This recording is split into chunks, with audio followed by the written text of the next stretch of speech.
very pink today. I feel very pink. What's up, party people, and welcome back to my channel. So today we are testing out a full face of $1 makeup from Shop Miss A. You know what? Inflation is real, okay? And it's affected the beauty community and everything is so expensive. So yeah, I do these videos every so often where I test out a bunch of stuff from them, like I do a full face and just give you the good and the bad. Just, you know, what do I recommend? What do I not recommend? Because it is kind of overwhelming when you get on there because you don't really know where to begin because they have so much stuff. So as usual, I hope these videos actually help you and give you some direction and kind of know where to go, what to buy, what to avoid, and everything in between. The first thing I start off with is this brow gel. This is just a clear brow gel. This is the AOA Studio.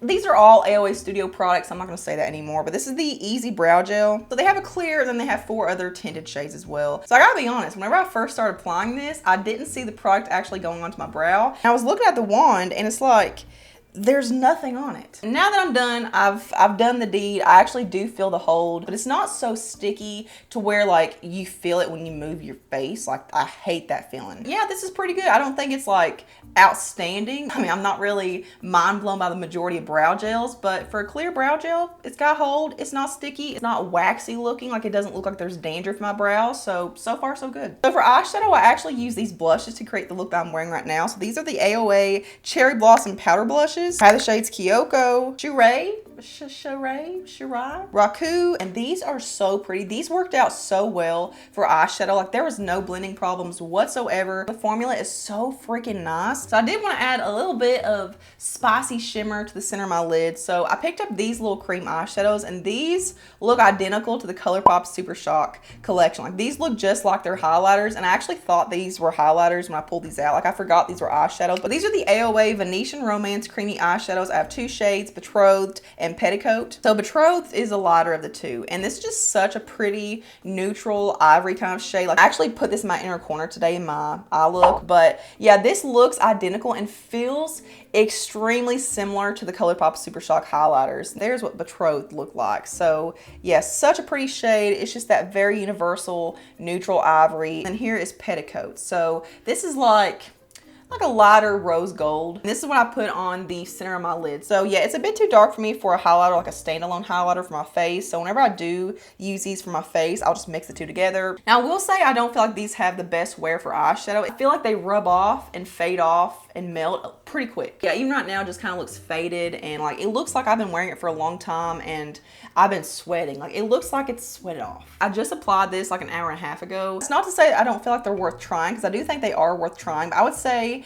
you know, maybe try one. Like don't get multiple until you know how it wears on you, because I do think that people with oily eyelids will have a problem with wear, but if you have dry eyelids or just dry skin overall, I don't think you'll have any problem. I actually think these shine as a face highlighter. So I've actually got both shades on this side right here. So this is by themselves, like there's no extra powder highlighter on top, and it's just such a nice thin, natural, ambient radiance. Like they're not the kind of texture or formula that, you know, enhances pores or peach fuzz or texture. It just sits on the skin in such a natural way. But yeah, like them okay for an eyeshadow, but I really like them for highlighter. Mascara. So I actually have 2 different mascara type products. So the mascara that I use today is this AOA Tall Lash Mascara. So I've got that on one side, and then on the other side I've used it with a primer. This is the AOA Skinny Underlash Primer. Let's talk about the mascara first. So this has one of the smallest wands that I've seen in a mascara. The comb with teeth, and like it doesn't really have that many teeth. Like there's one side that like it really doesn't have anything to use. Like you really only have one side to work with. It definitely does tend to clump. I will say it is a very lengthening formula though. So this is what it looks like with 2 layers. And like it definitely gives you that like doll-eyed long lash look, but I feel like it lacks in the volume and thickness department. Like I could see this being something that would work better in conjunction with a more volumizing formula. Like this may be something that you use first and then go into, well actually maybe use like a volumizing formula first and then go into this for some added length. I think that'd be the better bet. The biggest thing that I hate about this is how messy it is. It just gets all over my eyelid. Yeah, this is what it looks like by itself, 2 layers. And then on the other side, I applied the Skinny Lash Primer first. I really didn't enjoy this. Going on, this looks so clumpy. Like it's not one that pulls through from the root to the tip. Like it wants to clump wherever you first lay it, like in the middle. But I do feel like it actually gave more volume. So I did have a problem whenever I first got done. Actually, with both sides, I had to go into a metal lash comb to comb through because they look so like, the lashes were kind of like jagging into each other in a weird way. But now, like, it looks nice and thick. Like, it does give a lot more volume and thickness versus the mascara by itself. And I've used this with other formulas, and it seems like it's been like meh. It's not really worth using in my opinion. So yeah, both of these are a no-go for me. For foundation, this is a new one. This is the AOA Studio CC Cream. It's a lightweight CC cream that instantly color corrects to give skin an even, healthy glow, suitable for all skin types. I think CC creams are so funny because they make it out to be like they don't do the exact thing that a foundation does. So I don't have any powder on my face right now in terms of like setting powders, but this to me, it's okay. I would say it's like a light to medium buildable coverage. You're never gonna get full coverage out of this, but it's sitting on my skin very nicely. Like, it's not emphasizing pores. It's not like causing craters. It's not emphasizing lines. I feel like this is something you can apply with your fingers very quickly. Like, I don't think this is something that, you know, you have to be super strategic with it. Yeah, I think this is actually pretty good. Do I love it? No. I do think that the blending process could have been a bit better. Like, it blended on nicely, but it wasn't like a, it wasn't what I would consider to be like a dreamy, like overly pleasant experience. Like, it wasn't something that I found to be enjoyable. Like, it's fine, but it's not mind-blowing. For concealer, I used the AOA Studio Top Secret Concealer in the shade Buff. This is just a pot concealer. I mainly use this under my eyes, and then later on I kind of went in and, you know, spot corrected a little bit across my face for blemishes. I just want to kind of see where the best use would be for it. I was really hoping that this would be a dupe for the NARS Soft Matte Concealer, which is also a cream in a pot, because that one works so well for covering acne. Like, it's like a shellac for acne. It holds up and it's super full coverage and it's just so creamy. But this one, it has more dryness to it. It's got more stiffness and dryness to it. Like, it's got some set down power, which is good, but for under the eyes, it's not the best attribute. Can't really see it on camera, but in person, it looks dry. Like, it's one of these that will emphasize lines and texture and, you know, wrinkles and crepiness and stuff. So for under the eyes, I wouldn't recommend it. I also feel like if it's like a more textured, scabby blemish, it will just exacerbate. What's the word? Exacerbate? Exacerbate? I mean, if you have super oily skin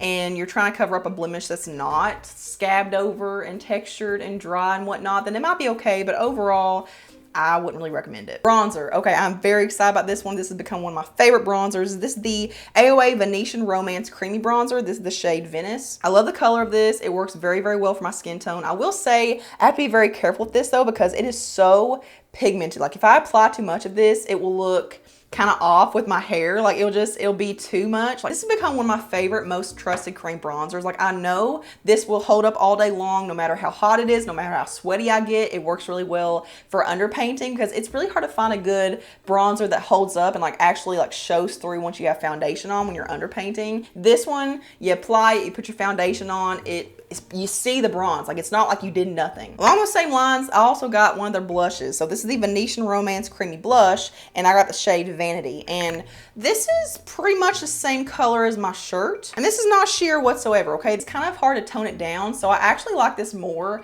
for underpainting. So I'll put this on underneath the foundation. It's so intense and vibrant that it still pulls through once you have your foundation on, which that's what you want. This is a beautiful formula, and I would just recommend going light-handed with it. And because we were all about blushes in this video, I've got another one. This is actually a liquid blush. This is the AOA Plush Blush Gel Liquid Blush. I got the shade Alto. This is like a straight up apple red when you first swatch it, but like once you blend it out, it kind of turns into like almost like a pinkish cherry red, a little more wearable. It's one of those shades that can make you look like you went out in the summer heat and you went for a run, you come back, you're a little flushed, like you're a little like, oh, got out of breath there myself.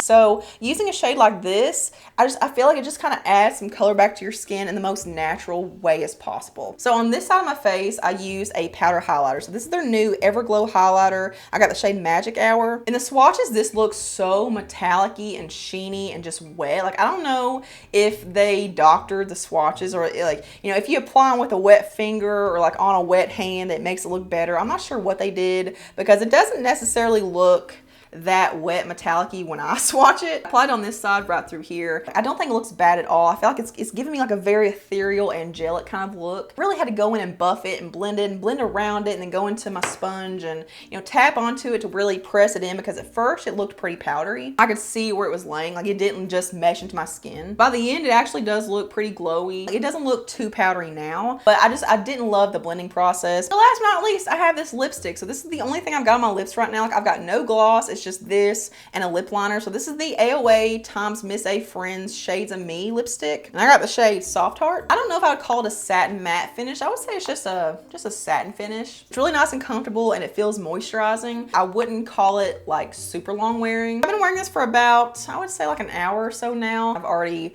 lost a lot of pigmentation and intensity and I feel like I need to reapply. I will say I feel like the swatches on their website do not do it justice because I actually think this is pretty good. Okay, real quick, a spontaneous wear test. I didn't plan on doing this, but it's been about 8 hours. It's now 10:17. I got done around like 2:30, so almost 8 hours. The foundation hasn't settled, creased, or sank into pores or anything. It actually only looks a little bit shiny in some areas, but I mean, I didn't use setting powder. Like, I don't feel greasy. I don't look shiny in just my T-zone. Like, it's just kind of like an overall like radiance, you know. I mean, it did fade off on my blemishes and stuff, but outside of that, it's really not that bad. Blushes and highlights are still going strong, which is very surprising. I mean, I do see my blemishes peeking through, but again, I think that's more of a foundation problem. However, I was right about the cream eyeshadow and it not being very long wearing. There is tons of fading, like there's barely anything left where I apply that. So I just applied that in the center of the lid and it's completely melted off. So yeah, these are not good for my eyelids, but I mean for the face,